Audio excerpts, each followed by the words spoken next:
Olá, bem-vindos agora à segunda parte do nosso módulo de Python básico do LBS Tech. No primeiro módulo, nós aprendemos um pouco mais sobre os tipos de dados e um pouquinho sobre o notebook do Jupyter. Agora, nós vamos começar a trabalhar com estruturas condicionais, estruturas de repetição, funções e vamos também aprender como trabalhar com arquivos e como utilizar strings e expressões regulares de uma maneira mais eficiente. Nesta primeira aula, nós vamos começar aprendendo um novo comando em Markdown, que vai nos permitir trabalhar com a melhor organização do nosso notebook. Quando você quer dividir o notebook em seções, você consegue traçar uma linha horizontal. Para isso, basta digitar 3 vezes o underline. Então, underline, underline, underline e dá Shift Enter. Você tem agora uma divisão desse seu notebook. Agora aqui podemos começar um novo capítulo, que é o capítulo 2. Funções, estruturas de repetição. Vamos começar só com as estruturas condicionais. Estruturas condicionais em Python. Certo? Então, nessa primeira aula, nós vamos tratar das estruturas condicionais. Essas estruturas condicionais, elas são aquelas que basicamente visam verificar se uma determinada condição foi satisfeita e vai executar um código. Caso contrário, ela executa outro código. Vamos verificar como é que isso funciona. Primeiramente, quando se fala de estruturas condicionais, nós precisamos entender o que são booleanos. Booleanos são tipos de dados que podem assumir o valor verdadeiro ou falso. Então, a gente tem o primeiro booleano, seria A, que seria true. O nosso segundo booleano, vamos chamar de B, que seria false. Esse tipo de dado, ele permite dizer se uma condição é verdadeira ou falsa. Mas para isso, nós precisamos dos operadores condicionais. O primeiro desses operadores, vamos definir aqui para exemplo, o nosso valor de Q igual a 1, e vamos botar W igual a 2, e vamos colocar, por fim, T igual a 5. Para isso, a gente pode utilizar diversos operadores. Por exemplo, Q igual a W. Veja que, quando nós colocamos somente um igual em Python, nós estamos atribuindo um valor a uma variável. Quando nós utilizamos dois iguais, nós estamos comparando os valores das variáveis. Quando eu coloco esses dois iguais, eu estou perguntando, o valor de Q é igual ao valor de W? A resposta vai ser um booleano, false. Quando eu coloco uma outra condição do tipo Q é menor que W, eu consigo fazer essa comparação. Isso daqui vai dizer o quê? Q é menor que W, ou seja, 1 é menor que 2? Verdadeiro, true. E eu posso perguntar se T é maior que W. Então, a resposta seria true também. 5 é maior que 2. Eu posso também ter um próximo comparativo que seria diferente. Que esse diferente vai ser... ele vai ser ter uma exclamação, que é de negação, do igual. Ou seja, ele é não igual, diferente de W. True, verdadeiro. Ok? Isso é muito interessante porque eu muitas vezes preciso atribuir comparações para satisfazer ou não condições no meu código para que eu decida se aquilo vai ser executado ou não. O que eu posso fazer também? Existem outros comparadores que seriam interessantes quando você trata de conjuntos ou sequências. Nesse caso, no Python seria mais correto dizer coleções ou sequências. Como assim, por exemplo? Digamos que eu tenha minha lista, que a minha lista é 1, 2, 3, 4, 5. 1, 2, 3, 4 só, vamos colocar. Então, eu posso fazer algumas comparações, como por exemplo, Q, ou seja, eu estou perguntando, Q está em A? Verdadeiro. W está em A? Verdadeiro também, 2 está em A. E eu posso perguntar se T está em A. Falso. Da mesma maneira, eu posso utilizar um caractere para calcular se ele está ou não numa função, numa string. Por exemplo, 2 in uma string 1, 2, 3, 4, sim, está. Mas se eu perguntar se A em uma string 1, 2, 3, 4, não está. Então, isso é muito interessante quando eu faço esse tipo de comparação. Tudo isso pode ser utilizado para uma função, para a gente ter uma questão de que a gente vai fazer uma estrutura condicional. Então, agora que nós conhecemos um pouco mais os booleanos, como que funcionam as estruturas condicionais? As estruturas condicionais, elas são feitas em Python com a palavra-chave if. If é se em inglês.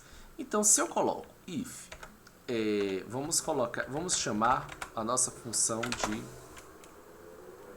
Vamos chamar a nossa variável t de 1 agora, certo? Então, if t maior que 0, print positivo. Ou seja, se o número é maior que 0, vai ser positivo. Ok, positivo.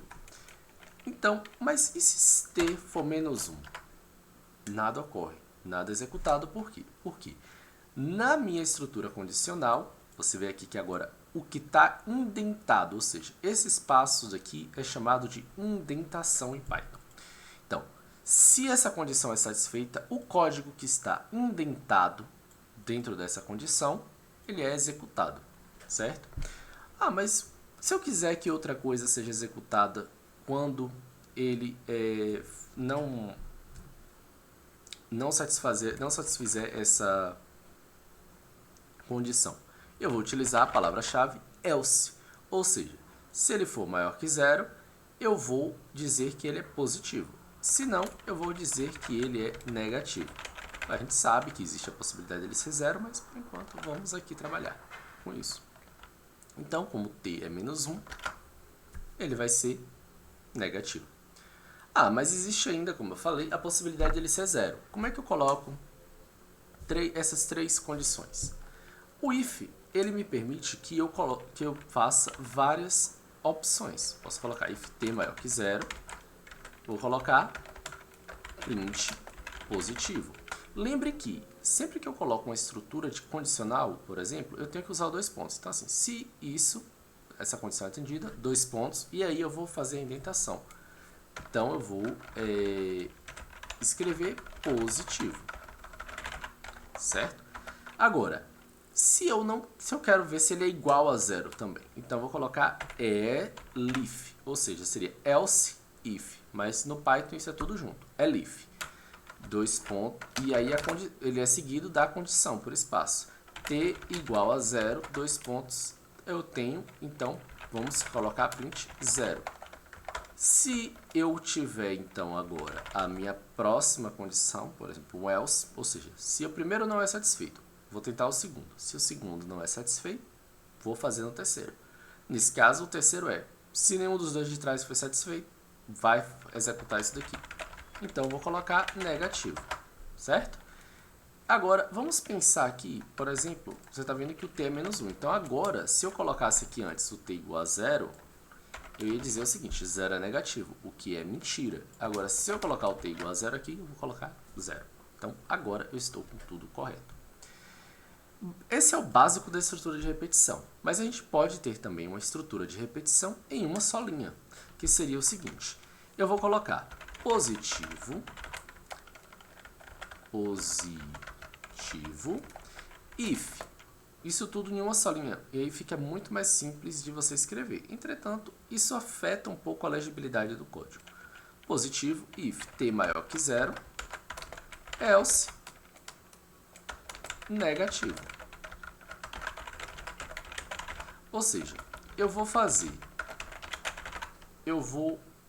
colocar aqui print, eu vou imprimir a palavra positivo se o t for maior que 0, e caso ele seja e caso essa condição não seja satisfeita, eu vou imprimir a palavra negativo. Então, ele imprimiu negativo. Nesse caso, aqui não é possível você utilizar o elif. Então, isso daqui seria uma das exceções que você poderia utilizar isso daí. Nesse caso, o que acontece? A gente tem essa limitação. Enfim, Outro ponto que a gente poderia ver era quando a gente quer mais de uma condição. Vamos dizer agora que o nosso t ele é igual a AB. Quando a gente tem o t igual a AB, a gente poderia ter duas condições. Se A em T, ok? E aí, para juntar duas condições, o que eu faço? Eu posso utilizar duas fórmulas. A primeira delas é utilizando a palavra-chave AND, que é o I em inglês. Eu vou botar assim, B em T, eu vou colocar, posso fazer um print, ok, certo? Então, eu estou verificando. A está em B, certo. B está A está em AB, certo. B está em AB também, então ok. Então, assim, eu posso botar o elif A em T and B. E aí eu posso verificar se B não estiver em T. Eu vou colocar not in. Observe que aqui eu não uso a exclamação, porque eu não estou negando um valor. Eu uso not, porque eu quero negar uma palavra-chave, certo?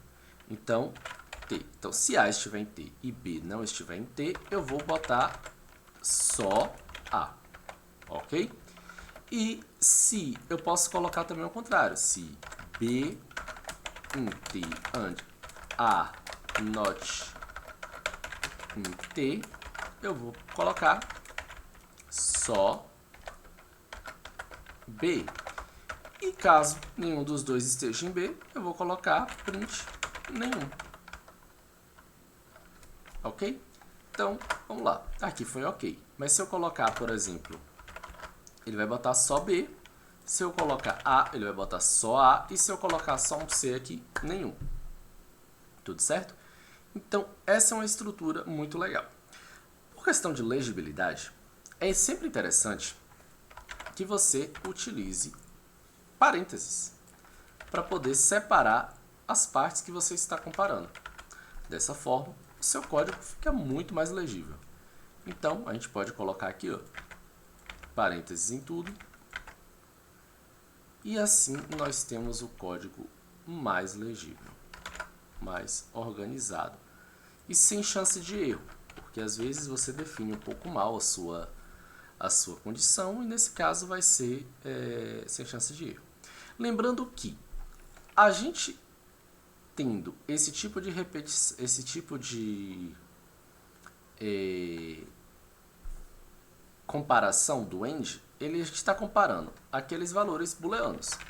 Quando você vê isso daqui, ele vai ver o seguinte: A em T, então é false.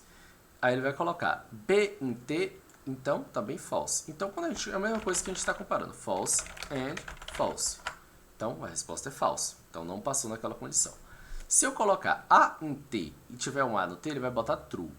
E B não está em T. Se B estiver em T, ele vai colocar false. Então, ele vai ser true e false. Se eu colocar aqui, a resposta é false. Certo? Porque os dois têm que ser true para ser true.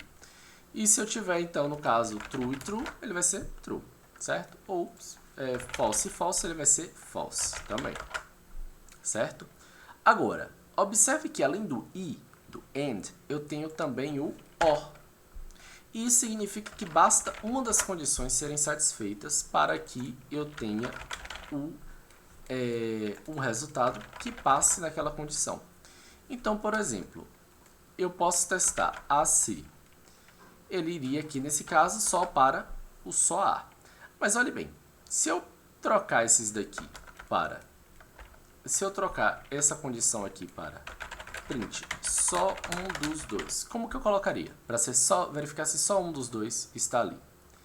Eu botaria aqui por O, OR e tiraria o not. Então ficaria assim. Se A está em B ou B está em T, eu teria só um dos dois. Que é o nosso caso agora. Tudo certo? Então, basicamente, essa é a utilização de estruturas condicionais. A gente tem os booleanos, os operadores de comparação. Nós temos também o operador de pertencimento, que é o in, e a gente pode verificar esse pertencimento tanto em strings quanto em listas. baseado nisso, a gente tem que o nosso if ele tem esse formato. Você coloca if, condição, 2 pontos, e aí você indenta o código para ser executado caso aquela condição seja satisfeita. Você tem o elif, que seria, caso a primeira condição não for satisfeita, você testa uma segunda condição e se ela for satisfeita, vai ser executado. E tem o else, que você testa as condições anteriores. Se nenhuma delas for satisfeita, você executa o último resultado. Lembrando que nessa estrutura, nem o elif nem o else são obrigatórios. Então você poderia ter essa estrutura aqui sem o else ou sem o elif. Então, não é obrigatório. Mas na estrutura de repetição, se você tem que fazer uma estrutura de... não estrutura de repetição, estrutura condicional, caso você tenha que fazer essa checagem da condição, você vai usar o if. Então, é isso aí. Na próxima aula, falaremos sobre as estruturas de repetição, que são aquelas que são criadas utilizando o for e o while. Até lá!